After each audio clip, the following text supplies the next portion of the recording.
बिस्मिल्लाहिर्रहमानिर्रहीम। अस्सलाम वालेकुम बच्चों, मुझे उम्मीद है आप सब खैरियत से होंगे और आपने बाप नंबर अव्वल का सबक नंबर 1 अच्छी तरह समझ भी लिया होगा और इसके नोट्स भी मुकम्मल कर लिए होंगे। आज हम बच्चों बाप नंबर 2 का सबक नंबर 4 पढ़ेंगे। आप भी सोच रहे होंगे कि हमारा अभी बाप नंबर अव्वल मुकम्मल नहीं हुआ तो हमने बाप 2 क्यों शुरू कर दिया है। तो बच्चों मैं आपको बताती चलूं कि हम हर बाब में से कुछ असबाक फर्स्ट टर्म में, कुछ सेकंड में और कुछ थर्ड में पढ़ेंगे, तो इसलिए आज हम बाप नंबर 2 शुरू कर रहे हैं जो कि ईमानियात और इबादत है। उसमें से हमने सबक अल्लाह ताला के हकूक आज पढ़ने हैं। बच्चों आप भी अपनी किताब का सफ़ा नंबर 21 खोलें और हम सबक शुरू करते हैं। हमारे सबक का नाम है अल्लाह ताला के हकूक। बच्चों ये असद, अनस और उसके अबू की कहानी है, तो चलें शुरू करते हैं। सबसे पहले है अनस। देखो असद, ये मेरी गाड़ी है, मुझे दे दो। असद, अनस, ये गाड़ी अबू ने हम दोनों को ला कर दी है। अनस, नहीं, अबू ने मुझे ये गाड़ी पास होने पर ला कर दी है, ये मेरी है। अबू, अरे बेटा क्यों लड़ रहे हो आप दोनों। अनस, अबू देखिए आपने ये गाड़ी मुझे ला कर दी है, लेकिन असद नहीं मान रहा।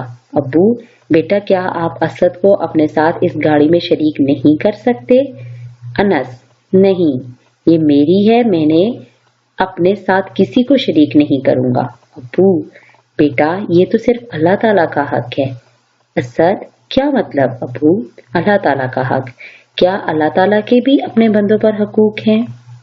अबू, तो बेटा जिस अल्लाह ने हमें पैदा किया, जिसने हमें काम काज के लिए ये प्यारे प्यारे एज़ा अता फरमाए, इस जमीन और आसमान में हमारे लिए तरह तरह की निहमतें पैदा फरमाई, जो हमें रिस्क देता है, हमारी सारी जरूरियात पूरी करता है, इसका हम पर कोई हक नहीं।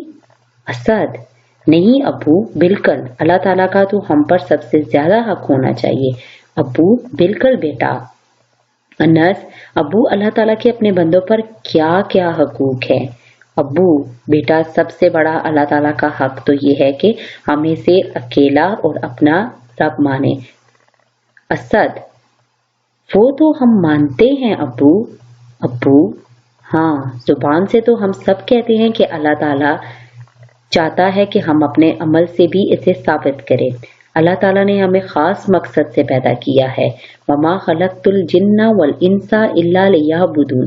तर्जुमा, और हमने जिन और इंसानों को सिर्फ अपनी बंदगी के लिए पैदा किया है। और हमारे प्यारे नबी सल्लल्लाहु अलैहि वसल्लम ने फरमाया, हक़्क़ुल्लाहि अलल इबादे अन यअबुदूहु वला युशरिकू बिही शैअन। तर्जमा, अल्लाह का हक बंदों पर यह है कि वो इसकी इबादत करे और इसके साथ किसी को शरीक ना करें। असद, अबू अल्लाह ताला को क्या चीज सबसे ज्यादा नापसंद है। अबू, बेटा अल्लाह ताला को सबसे ज्यादा नापसंद शिर्क है। शिर्क बच्चों अल्लाह ताला के साथ किसी को शरीक करना, ठीक है। अल्लाह ताला हर गुनाह को तो माफ कर सकता है लेकिन शिर्क को माफ नहीं करता। एक और जगह शाद बारी ताला है, इन्नल्लाह ला यग़फ़िरु अन युशरका बिही व यग़फ़िरु मा दूना ज़ालिका लिमन यशाउ व मन युशरिक बिल्लाहि फ़क़द इफ़्तरा इस्मन अज़ीमा। तर्जुमा, बेशक अल्लाह इस बात को माफ नहीं करता कि इसके साथ किसी को शरीक ठहराया जाए और इससे कमतर हर बात को जिसके लिए चाहता है माफ फरमा देता है, और जो शख्स अल्लाह के साथ किसी को शरीक ठहराता है वो ऐसा बोतान बांधता है जो बड़ा जबरदस्त गुनाह है। असद, और क्या क्या हकूक है हमारे अल्लाह के हमारे ऊपर। अबू और बेटा अल्लाह ताला के हकूक में से ये है कि इसकी इबादत की जाए, इसकी रजा के काम किए जाए और नाराजगी के कामों से बचा जाए।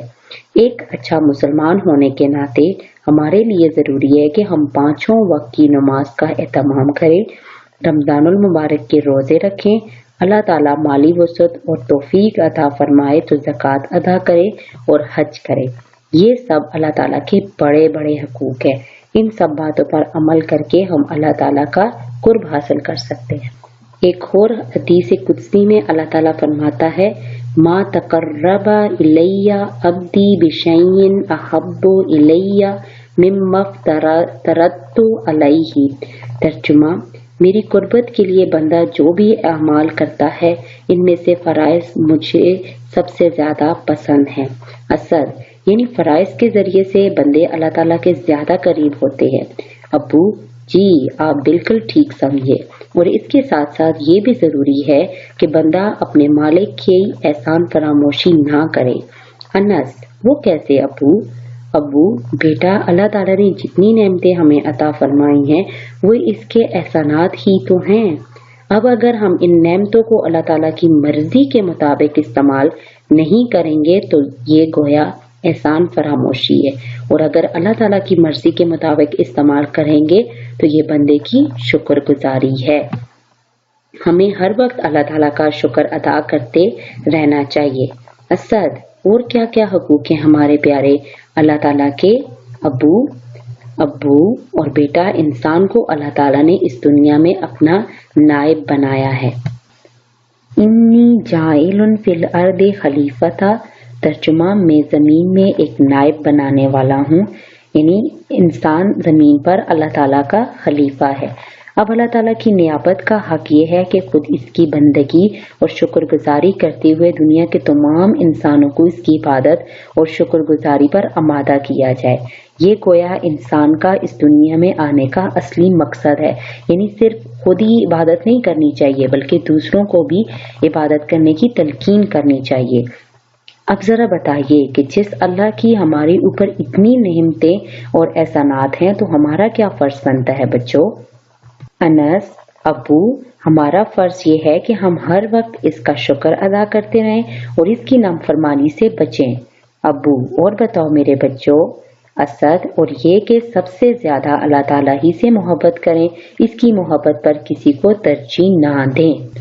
ابو ارے واہ انس، تم نے تو وہ بات کہہ دی جو خود اللہ تعالیٰ نے اپنے قرآن میں بیان فرمائی ہے، والذین آمنوا اشد حبا للہ، ترجمہ اور جو لوگ ایمان لا چکے ہیں وہ اللہ ہی سے سب سے زیادہ محبت رکھتے ہیں۔ تو اب ہم اپنے پیارے اللہ کے حقوق یاد رکھیں گے نا؟ انس اور اسد ابو نہ صرف یاد رکھیں گے بلکہ ان کو پورا کرتے ہوئے دوسروں کو بھی ان پر لانے کی کوشش کریں گے۔ ابو شاباش میرے بچوں آپ کو انس، اسد اور اس کے ابو کی کہانی کیسی لگی؟ اچھی تھی نا؟ اب اس میں کچھ یاد رکھنے کی باتیں جو کہ آپ نے یاد رکھنی ہے کہ اللہ تعالیٰ کے ساتھ کسی کو شریک نہیں کرنا، اور دوسرا یہ کہ عبادت اللہ تعالیٰ کی عبادت کرنی ہے اور دوسروں کو بھی اللہ تعالیٰ کی عبادت کرنے کی تلقین کرنی ہے۔ اور بچوں ہمیں ان لوگوں میں سے بننا ہے جن کے بارے میں اللہ تعالیٰ نے فرمایا ہے، اور جو لوگ ایمان لا چکے ہیں وہ اللہ ہی سے سب سے زیادہ محبت رکھتے ہیں۔ بچوں آپ نے اس سبق کو دوبارہ اچھے طریقے سے پڑھنا ہے تاکہ آپ کو اچھے طریقے سے سمجھ آ جائے۔